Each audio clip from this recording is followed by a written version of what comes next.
Hi everyone, my name is Stan, and I want to tell you about how I was sold into a rich family. Sounds both good and not so good, right?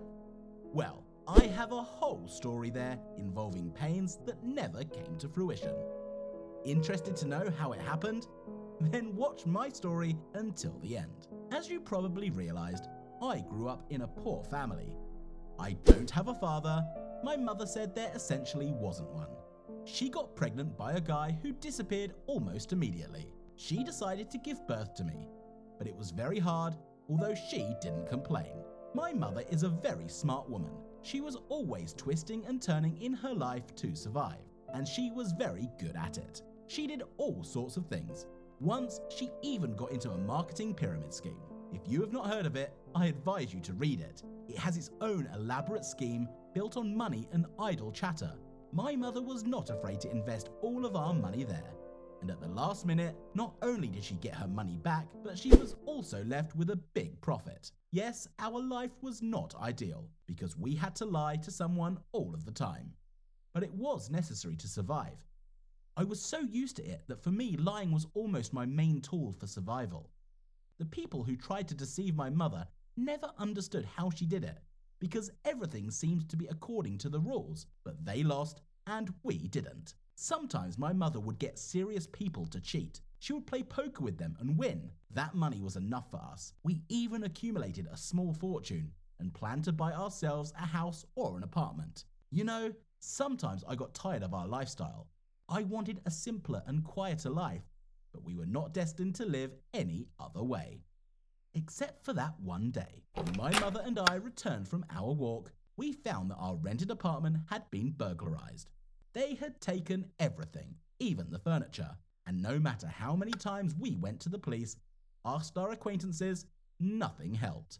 And as they say, the problem does not come alone. For the broken doors and windows by burglars, the owner of the apartment showed us a list for repairs. There was an impressive amount of money in it. He promised to act badly if we didn't pay. In short, we had to get a lot of money right away, and now. What to do? We thought about it for a long time. No one would lend us money, and it would take too long to work. And then my mother remembered that she had a very rich acquaintance. Her name was Mrs. Thatcher.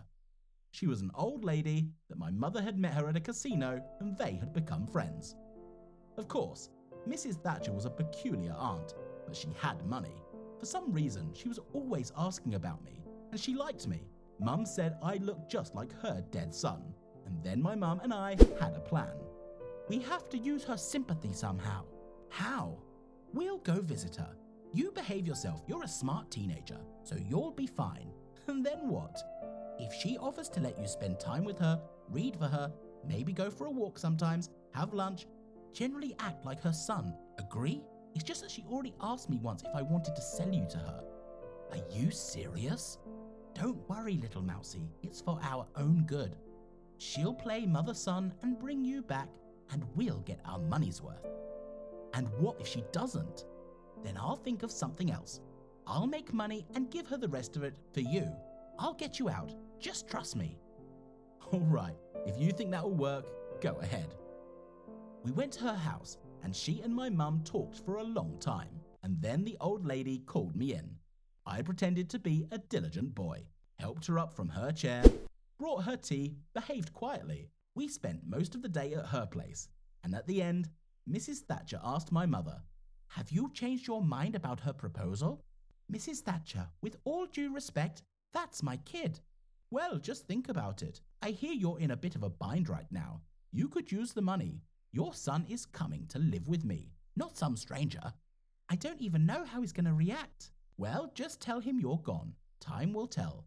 "Why would you do that?" "He's just like my Edgar, my boy. He is a few years older than he is now." The old lady cried, and I stood at the other end of the room pretending not to hear her. My mother put her arm around her shoulders and said, "I'll think about it." We left the house and went back to our place. A week later, my mum started a rumour through their mutual acquaintances, as if we were left on the street, starving and not eating anything at all. My mother brought artificial blood, put some on her hands, and we went to Mrs. Thatcher's house. Mum made it look like we were being attacked by bums. Mrs. Thatcher had a worried look on her face, and she took us in right away, fed us, gave us clothes and a bath. After a couple of hours, I was sent to bed, and in the morning my mother came up to me and said she was leaving on urgent business and I would stay here for a while. I knew exactly what she meant, meaning our plan had worked. Mum kissed me and then left, and I pretended to be very, very upset. Mrs. Thatcher calmed me down, suggested a swim in the pool. We went to a restaurant in the evening, and then she gave me a pair of cool new men's evening suits. I was impressed, thought it was really cool. I had never owned a $20,000 suit before. Before we went to bed, we sat down for tea, and Mrs. Thatcher informed me that she had always wanted me to be her son. He used to be great at helping me take care of some business. Would you do me a favor tomorrow morning? Sure, Mum, anything. There are some people coming tomorrow. They'll ask you to call me. If they ask who you are, you tell them you're my son Edgar, coming in after a long absence. Take them into the house, tell the servants to offer them breakfast. Spend time with them, but most importantly, tell them I'm not feeling well. So it's a week's notice to sign the papers. What does all this mean? You're going to help me and I'll thank you. Okay, I'll do it. When those people came in, I introduced myself as Edgar. They were at first taken aback, then confused. They couldn't pronounce anything. They asked where I'd been all these years, but I told them I'd been away for some reason. I acted confident because I lied just like I had before. That's what I was used to. They refused to eat lunch, asked for forgiveness many times. Their faces turned pale, then they left. The old lady came out of the room applauding. She said I'd done everything right. I didn't understand what was going on, but it wasn't hard for me, so I didn't ask unnecessary questions. In the meantime, my mother had sorted things out and had already started a new batch of work. Something to do with the casino, I think. However, it took a little longer than I thought it would. I'd been staying with the old lady for over 6 months now. I also went to events with her, introduced myself as her son, and over time, she began to call me Edgar, even in private. Well, I was not particularly embarrassed by it. Then my mother came to visit, 8 months later. I missed her a lot because I hadn't seen her since the last time I saw her. She said that the old lady was looking for an excuse to say no, and she was succeeding. Mum had saved up money to give her some of it for me. We planned for me to come home, but the negotiations failed. Mrs. Thatcher told Mum that she didn't need the money because she loved me as family, and Mum sold me, so now I'm her son. They argued at first, then started fighting, and I tried to stop them, but they wouldn't let me have a word. Mrs. Thatcher called Mum self-serving. Like here, she sold her baby for money, and Mum called her schizophrenic. No, I never made it home that night. Then Mum promised she would come with the police, and Mrs. Thatcher also promised to show the video camera footage of Mum taking money for me. 1-1, nothing to say. Mum asked me to find that tape and delete it, but whilst I was looking, I found something more interesting. There was a folder in the data repository named Edgar, from which I learned that he was doing the same job as me, constantly negotiating with people. Then I was able to dig up documents that said the old lady was getting a large sum of money for every month from some foundation. Apparently the fund was in the name of a relative. Then I found a letter saying that as long as Edgar was alive, Mrs. Thatcher would be provided with everything she needed. Any kind of material assistance. So that's why she wanted her son so badly. And that's why she chose me. Because I look like him. It all came to me. Then I found a video of people robbing our house. Wait a minute, so she did it? She made us come to her for help by just robbing me and my mum. What a sneaky old woman.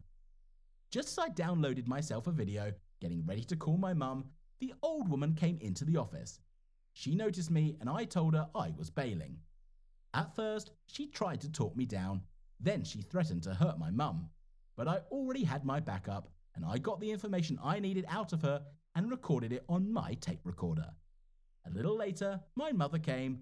We demanded compensation for our wrecked house, losses and moral damage, and we took the check and skipped town. The money was enough for us to buy our own house and live in it for the next 10 years.